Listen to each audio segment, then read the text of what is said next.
আল্লাহর রহমত সীমাহীন। মানুষের অসুখ বিসুখ, দুঃখ কষ্ট সবই তার ইচ্ছায় আসে এবং তার ইচ্ছাই দূর হয়। রাসূলুল্লাহ সাল্লাল্লাহু আলাইহি ওয়াসাল্লাম আমাদের জীবনের প্রতিটি ক্ষেত্রে দিক নির্দেশনা দিয়েছেন, যা মুমিনের জন্য আশার আলো হয়ে থাকে। রাসূল সাল্লাল্লাহু আলাইহি ওয়াসাল্লাম বলেছেন, যে ব্যক্তি প্রতিদিন ফজরের নামাজের পর এক গ্লাস পানিতে একবার সূরা ফাতিহা ও ৩ বার সূরা ইখলাস পড়ে ৪৫ দিন পান করবে, তার যত বড় মরণব্যাধি রোগী হোক না কেন, আল্লাহ তাকে মুক্তি দান করবেন ইনশাআল্লাহ।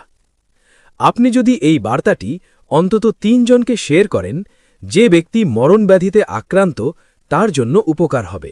আল্লাহর কালামে রয়েছে শিফা ও রহমত। তাই আসুন আমরা কুরআনের আয়াতগুলোকে শুধু পড়াই নয়, জীবনে প্রয়োগ করি এবং অন্যদের কাছে পৌঁছে দিই। হয়তো আপনার একটি শেয়ার কারো জীবনে নতুন আশার আলো হয়ে উঠবে।